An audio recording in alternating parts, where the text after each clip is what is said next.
بەڵێ پرسی ناردنی موچە و بودجەی فرابەرانی هەرێمی کوردستان ئەنجامدانی وردبینیکردن و داواکردنی لیستی موچە چەند جارێک لەلایەن حکوومەتی عێراقەوە لە هەرێمی کوردستان و بیانوانی کە حکوومەتی عێراق لە هەرێمی کوردستانی ئەگرم پرسە گفتوگۆکەین لەگەڵ بەڕێز دکتۆر محەممەد زراری گوتەبێژی دیوانی چاودێری دارایی هەرێمی کوردستان لە ستۆدیۆمیانمانە. دکتۆر بەخێر بێ. دکتۆر شەوباش بەخێر بێ. دکتۆر وردبینی بۆ لیستی موچە کرا، ئەم بۆچی وەزارەتی دارایی بەم شێوەیە مامەڵە لەگەڵ حکوومەتی هەرێمی کوردستان دەکات بە قۆناق موچە دەنێریتن؟ بێگومان طبعاً ئەو قەرارەی محکەمەی اتحادی من هەر ئەوەی لێ چاوەڕوان دەکرا بەڕاستی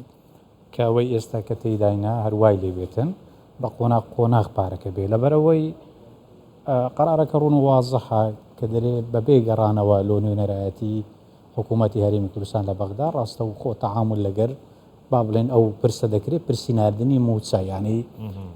موچە دابەشکردن دیارە بەپێی قەراری اتحادی ئەو قەراری محکەمەی اتحادی وزارە ڕاستە و خۆ ئەوان موچەکە تەمویل دەکەن لۆ وەزارەتەکانیان با بن لۆ ئەو شوێنانەی کەوا موچی پێدەدەن. بەداخەوە بەڕاستی ئەوە وەکو هەمومان دەزانین بەپێی دەستور حکوومەتی هەرێمی کوردستان یان با بڵێن هەرێمی کوردستان مافی تەشریعی و تەنفیزی و هەروەها سوڵتەی قەزایی هەیە. ئەوە بەڕاستی لە ڕووی تەنفیزی ئەوە لێستانەوەی ئەو مافەیە لە حکوومەتی هەرێمی کوردستان کە ئەوان ڕاستەخۆ موچە بدەن بە موچەخۆرانی هەرێمی کوردستان. ئەویش بەداخەوە بەڕاستی هەرجارە و بیانوێک و ڕێ و شوێنەک و نازانم هەر شتێک دەگرنە بەر لۆ ئەوەی کەوا هەرجارەی موچە بە شێوەک لە شێوەکان تاخیر بکرێت کە دەبواە بەپێی قەراری محکەمەی اتحادیش بە نەگەیشت بە مانجی سێ ئیطلاقی موچەخۆرانی هەرێمی کوردستان بکرا بە لەلایەن وەزارەتی دارایی عێراق کە بەداخەوە ئێستا لە ئەو ڕۆیازدەی مانگە تا ئێستاش بە تەواوی موچەکە نەهاتیە باس لەوە دەکرێتەوە بۆیە 500 ملیارێک تا ئێستا ئیطلاق کراوی بەڵام بە شێوەی ڕسمی حتا لە بڕیارەکەی باڵین لە ئالانەکەی وەزارەتی مالی عێراقیش باس لە مەبلەغ ناکە تەنها دەرێ باس لەوە دەکات کەوا موچەی فەرمانبەران میلاک زایدەن تەقاعود واروها ڕعای ئیجتیماعی و ئەوانەی کەوا بە شێوەی عەقد وەگرێ بەست لەگەر شەهید و ئەنفالان ئەوانەی ڕەوان کردیە تەنها ئەوانەی یانی موچەی سەربازی تا ئێستا ئیطلاقی نەکردی ئەوە نازانم بە چارێتەکە بەڵام ئەوەی کە زۆر سەیرە لەو ئالانی کە دیتم لە خاڵی ئەخیری پێم خۆشە بەڕاستی بینەرانیش ینی گویان لێبی و بزانن کە بابەتەکە چۆنە بە شێوەیەکە ئەوڕۆکە باسکرا باز لەوە دەکا ببوورندا یەک دەقەلەوانەیە لە کاتان بگرم لەسەر بابەتەکە باس لەوە دەکا وەزارەتی المالیة وعلى إطلاق تمويلات رواتب إقليم كردستان لشهر شباط باز ذكاء استنادا إلى توجيهات رئيس مجلس الوزراء وموافقة وزير المالية طيب سامي وبناء على ما جاء بكتاب المحكمة الاتحادية أعلنت الوزارة عن إطلاق تمويلات رواتب موظفي إقليم كردستان المدنيين يعني باس لو ذكاء كواموتي متخوراني مدني وهروها مستحقات المعاقين في المديريات الشبكات الاجتماعية أو بابلين كم أندامان بلد سعودي كومالايتي وهروها باس لرعاية وتنمية اجتماعي ورواتب المتقاعدين المدنيين والعسكريين بالي ومستحقات شؤون الشهداء والمؤنفلين والعقود يعني فرمان برا بابلين قريبستكان ومستحقات دوائر الإقليم ليرة براستي تمشد مستحقات دوائر الإقليم كوات ليرة تنها موسنية يعني عندك لمستحقات الشا مستحقات بابلين أويك لموازنة هيك هاتي يعني أود بما درس ولا بابتي كوات تنها موسنية بريشش لا بابلين أوي شايستي لموازنة استثماريشة يعني ببي أو تنها تشغيلية كنية لشهر شباط لسنة 2024 صالد وزارة بالسار. وتشير الوزارة إلى أنها قد أبلغت المحكمة الاتحادية في مضمون الكتب المشار إليها بإطلاق تمويل الرواتب لشهر شباط لإقليم كردستان وذلك كون آلية التوطين تتطلب فترة زمنية لهذا الشهر بس لو ذكا كوا بيست لو ما ببي قرانا لو موضوع توطين رواتب ببي بابلين دروس كرنيكات أو موتسية صرف بكري ببي قرار محكمة اتحادي بەڵام مانجی دابێ مانجی سێ پێویستە جارشی سندگەڕێن و سەرەوابەتی دەبێ بەکاردبی ئەوەش باس لەوە دەکە ئەما فيما يتعلق بإطلاق رواتب شهر آذار سيتم بعد استكمال متطلبات توطين الرواتب من قبل الإقليم نظنم ئەوە بە شێوازێک دەبی ئایا ملیۆنێک و 114,000 چۆن دەتوانێت مەسەر لەو فترە زەمەنیەکەمە ئەو بەڕاستی پێویستی بەڕێککەوتنەشی تر هەیە بەڵام ئەوەی کە زۆر گرنگە بەڕاستی ئەمە لێرە باسی لێوە بکەم أو فقرية كما تجدد الوزارة التأكيد على أن تتحمل حكومة إقليم كردستان المسؤولية القانونية عن صحة ودقة المعلومات والبيانات المقدمة أمام الجهات والهيئات الرقابية والقانونية. طبعا أول شيء وزارة المالية الإعلام والاتصال الحكومي كي درسوا أو رياضي آزار ليرة برسك اللوية باشا أجل حكومة هريم كردستان أو مسؤولية هل بقري مسؤولية قانوني هل بقري لسر أوي كوا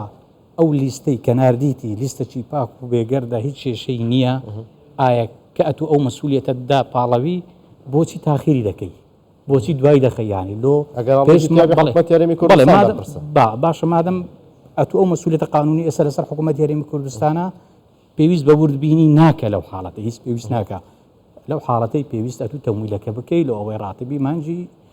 دو بدريه موسى مسخوران مادام لقرار محكمة اتحادي باس لو ذكا كوا أسوة بالموظفين في حكومة الاتحادية يعني أواني كوا راتب وردقرن باش اللو الإيراد صدق أو تاخير بونيد وحفتي لسرتيا كأتو خوت بريار الدايا كوا موسي بنيري بلام لا شي تريش ضلي تدقيقي لك من نظم إيشي تدقيق هم وزارة كان لحكومة الاتحادي ليست مساعدين لو وزارة المالية تدقيق بكري وزارة شيتر إنزا يطلع بكري نخر أو تخصيصه تخصيص الموازنة بيستا ببي أو تخصيص كواهي الموازنة هم حكومة هريم كردستان وهم أو وزارة ثانية كوالا باونا حكومة اتحادية مانجانا تخصيصات إخوان ورتقلنا موازنة باشان تسوي ذكري بلا دكتور أم تشبيستا كات هم مجرد دعوة ليستي متشبكن ومتشمع بوبنيرن وردبيني تاكينو أصلا وردبيني إيش وزارة إدارة عراقة خوي أبو ناردني أو ليستا من أوي كلوي دسم في مايا أو زارة رنجا لو بابتي تربي بمواني أبو موضوع ناردني متسبي أو زارة يعني رنجا كبيان بيان وكان وإيش بيا بمايا لو موضوع توطين الرواتب دواي مقارنة بيه بكن فعلا أون دا مثلا متسخورة هي لاري من كردستان يعني شوت احتمال أخوان آليتك قرب بينا ولوي تسهيلي عملية كبكري لو ما نجي دابي لو ما نجي سي بتوانا رقم حسابي له همو دوائر وزارة كان بكنوا كما براستي اما اقتراح كمان دابوني كوا الدكتور يعني ما بس اويا وزارتي داري حكومة العراق سر بخوانا بانقي رقمي بانقي اجماري بانقي بو همو فرمان برام بيكنوا نكبو همو فرمان برام تصور دكم لو ما نجي دابي وتصوري منا لو هر وزارتك يعني هر دائرك رقم حسابك بكنوا بارك بخنا اولويه وريكري او وزاره وتصور ذكم أجر له أوبي أجرنا هيج بيوستي بلستي مسخوران نبو على مانجا ذكر على مانجا كان إذا تداوابك بس بما يلا استاذ بيوستا يعني كأوي كنارديتي كحكومة هرم نارديتي شكوان أو وزير دارائج باس لو يكير كوا كباس لو ذكاك وأما تسون مانجوت ويا النارديا بلام كنارديتان لو ديسان تأخير بو تا استاش أوي كفعالياتي أوي مزانة ب 160 مليار بموضوع مسخوراني تقاعدي وروها رعاية اجتماعي أو تتا استاب الصحينات يا بلان باس وذكري كوا 500 مليار دينار 560 بلى كقراية سر حسابي بانقي حكومة هريم كردستان رقم حسابي أو بلام نو وزارة إدارة عراقي بتواي بشتراستي أو موضوعي كرتوا نو وزارة إدارة هريم كردستان بشتراستي كرتوا تا استديارنيا بلام تصور ذكم هردا بيبي أخوي ناكري أو خلقها لو مانجا بيروزا بوشي وتعامل دكتور يعني او دستي كردني موچه فرمان براني هريمي كردستان يعني تم مسجي كي لبشتوا يا لا وزارة إدارة العراق والله خوي كاك عباس او شتا ما مو ما دزاني براسي تا استا ما وكو ديواني سعودي إدارة ك لسر داواكاري مجلس وزراء بابلن وزارتي بابلن أنجمني وزيران حكومتي اتحادي بريارك درسو بجمارة بشتوسي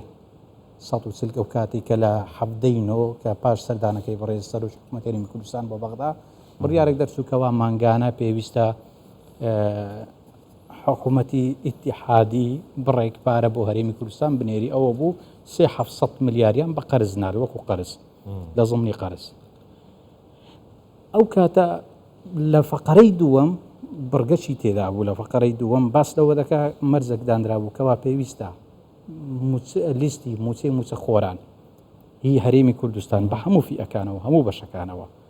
هەموو با بڵێن تەقاعد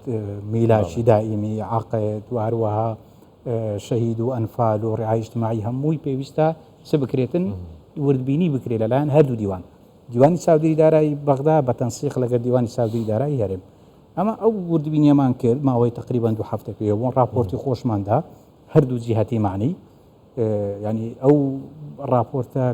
چۆن ئەمن وەکو بەڕێوەبەری گشتی دیوانی چاودێری دارایی و دوو بەڕێوەبەری گشتی دی بەڕێزکە واژویان لەسەر کرد لەلایەن دیوانی چاودێری دارایی هەرێم لەلای دوانی دوو بەڕێوەبەری گشتی تەوقیعی لەسەر ئەو راپۆرتە کردیە ینی ئەو راپۆرتە لەوێ باز دەکات کە هەموو ئەو داتایانی کە ئەمە وەرمان گرت لە حکوومەتی هەرێمی کوردستان باس لەوە دەکاتەوە حکوومەتی هەرێمی کوردستان لەو راپۆرتە 914 ملیار دینار پێویستە مانگانە تەمویل بکرێت لەو مۆزوعی موچە خۆران ئەمە جگە لە 25 ملیاری کە هاوپەیمانە دەداتە وەزارەتی پێشمەرگە طبعاً بە هەمووی دەکات نزیکەی 940 ملیار بەمان ڕەنگە مانگە کلۆ مانگەک بگۆڕێ ملیارێک 2 ملیار بە شێوازەکە شێوازەکان بەڵام ئەوەی کە ئەمە وردبیمەنیمان لۆ کرد تەواومان کرد و واژوی هەردوو لای لەسەرا خۆی ئەوەش مەوسوقە بەڕاستی و نوسخەک درا هەردوو مەجلیس وزەڕای هەرێمی کوردستان و هەروەها حکوومەتی ئیتحادی ئەمن ئەوەی کە ئێستا ئەوڕۆ دەیبینین بەڕاستی زۆر با بڵێن پێچەوانەی ئەو بڕیارانەیە کە لە مەجلیسی وزەڕا دەردەچی لەلایەکی تر مەسەن هەر مانگەی شتێکی تر دەبینەوە ئێستا من پێم وایە لە ماژدا بێ ڕەنگە با بڵێن بابەتێکی لێتە گۆڕێ بەداخەوە ینی کە پێویستە پێشی لێ بگیرێتەوە پێش مانجی سێ بەڕاستی ئەو بابەتە لۆ تەمویلی مانجی سێ پێویستە بەڕاستی لە ئاستی باڵا ئەو کێشە حل بکرێت چی بکەین ینی مەسەرەن لەماوەی ڕابردووە شان ڕۆشتووە شان هاتووە چاودێری دارایی دێن دەڕۆن کۆبوونەوە سەردان تر هەر هاتو چێ لەم بینە بۆ ناردنی بەشە بودجەیان موچەی هەرێمی کوردستان چارەسەرێکی بنەڕەتی چییە؟ پێتان وایە بێت چی بکرێ بۆ ئەم کێشەیە چارەسەر بێت بۆ بورە کاتمان مایە بەرنامەیان پێش بێمە سەر جوابدانەوەی ئەو پرسیاری جەنابەت من لێرە بەڕاستی دیسان بە بینەران و بە هاوڵاتیانی هەرێمی کوردستان ڕادەگەینین ئەو بابەتە هیچ پێویستی نەکرد بۆ ئاقارەی ئێستادا بڕوە ئەمە لە ساڵی 2024 حکوومەتی هەرێم بە پێی قانونی موازنە ژمارە 13 ساڵی 2023 حەسەی خۆی تەخسیسی خۆی هەیە لە چ بودجەی ئیستیسماری و لە چ بودجەی تەشغیلی ئەمە وەکو سوودانیڵێت بالضبط لە بودجەی ئیستیسماری کە گەڕین بینە سەر تەشغیلیەکە کە بابە گەورەکێ لە مەوزوعی چی بابی ڕئیسیە لە مەوزوعی موچەی موچە خۆران لە تەخسیس لەوێ تەخسیس کرایە لەو هەرێمی کوردستان مانگانە نزیکەی 820 ملیار 25 ملیار بەڵێ پشتی هەرێمە مانگانە ئەوە پشتی هەرێمە ئەگەر بەو پێیەبی 825 ملیار دەبی مانگانە لە هەرێمی کوردستان بێ بەبێ ئەوەی هیچ با بڵێن پێویست بە هیچ ناکە ئەوە لەلایەک و ئەگەر بینەوە سەرمەوزوعی ئینفاقی فعلی کە لە قانونی موازنە هەیە و ئێستا ئیشی لەسەر دەکرێت لا بدرێ بە پێی ئینفاقی فعلیش بی عراق لە 2023 142 تریلیۆن ئینفاقی فعلی هەبووە هاتە خەرجی ڕاستەقینەی هەبووە ئەو 142 تریلیۆنە ئەگەر بێت و ینی بەلانی زۆرەکەی دابنین 145 لۆ حاکیمی و سیادی بڕوا 78 تریلیۆن دەمینێ لۆ بودجەی با بڵێن تەشغیلی و استیسماریەکە بە کۆی گشتی کە حکوومەتی هەرێم ئەلە 78 حسی دەبا کە بەداخەوە یانی بەڕاستی لێرەش لە 145 غدر لە هەرێمی کوردستان کرایە کە نەدەبووی بەڕاستی ئەو بودجە زەبەلا 145 بودجە لۆ ئەو دوو قتاع بڕوا حاکمی سادی سیادی چکو لێی دەبڕێ حکوومەتی هەرێم ئەلە 78 تریلیۆنە ئەگەر 12.67 بدرێتە هەرێمی کوردستان بە نزیکەی 10 تریلیۆن بەڵ حکوومەت هەرێمی کوردستان دەبی لە 2023 وەری بگری ئەگەر بێت و لەبەر ئەوەی ئێستا ئەو کێشانەی کە لە بینی هەرێم و لە بینی بەغدا هەیە چارەسەر نەکرایە دەکرێت احتیماد بکرێتە سەر 1 لە 112 ساڵی ڕابردوو ئەویش زۆر لەو 1 لەسەر 12 ئەو 10 تریلیۆن ئەگەر دابەشی بکەی دیسان دەکاتن 825 ملیار دیسان هەماش دەردەستەوە یعنی کەواتە هیچ بیانویەک نییە لۆ تاخیرکردنەوەی سەبارەت بە پرسیارەکەی جەنابەت و چارەسەری ئەو بابەتە من پێم وایە بە وەفد و بە وەفدکاریە من تەسەوەڕ ناکەم حەلبی ئەو بابەتە تەنها ئەوەیە ئێستا ئەو خەڵک گوێ لێمانەوە هیوادارین با بڵین ئاستی باڵە گوێ لێمامی لە بابەتەی پێویستە لەسەر ئاستی باڵا لیژنەک تەشکیل بکرێت جاگەر ئەو کاتی مەسەرەن هەردوو وەزیری مالیە هەردوو جێگیری سەرۆکی لە سەراستی باڵان چوویە لیژان چوویە قسەیان کردێ گفتوگویان کردووە بەڵام نەگفتوگۆوان حەنجەرگرتنە بە هەرێمی کوردستانی تر بابەتەکە سیاسیە کاگا باس لیژنەی بۆ تەشکیل بکرێت یعنی ئەندامەکانی ئەو لیژنەیە دیار بن کە ئیشی لەسەر بکەن بابەتەکە وەزیرانی دارایی و وەزیرانی سامانە وەکو لیژنە بن نەک وەکو وەفد نا لیژنەی بۆ تشکیل بکرێت کاتمان تەواو بوو دەست خۆش بێ ئەگەر بە کورتی وەڵام بدەیتەوە سەبارەت بە تەمویلی مانگی سێ وەزیری دارایی عێراق دەڵێتن ئەگەر کارت نەبێتن کارتی بانقی من موچە نانێرم باشە پرۆژەی هەژماری من کە کارتی بانقیە ڕەزامەندیشان لە بانقی ناوەندی عێراق وەریان گرتووە ناکرێت ببێتە بەدیل وڵا شتەکەت ببیری نامەوە سەبارەت بەو بابەتەی قەراری محکەمەی اتحادی باس لەوەی دەکات دەبی لە بانقی حکومی حساب بکەنەوە زۆر بەڕوون و ئاشکرا بەڵام بەداخەوە ئەو قەرارە وەلو دەرێن قەراری محکەمەی اتحادی مولزەمە و دەبی جێبەجێ بکرێت بەڵام خلافی مادەی 49 قانونی ئیدارەی مالی ڕقم 6 ساڵی 2019 لەبەرەوەی لەوێ باس لەوەی دەکات دەرێ للوحدات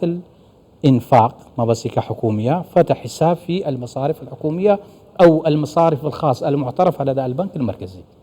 كواتا يعني بقي أو قانون بهجماري مني تشيشيني هيك تشيشيني آرتي بانك جيهان مثلا حرب أو بانقاني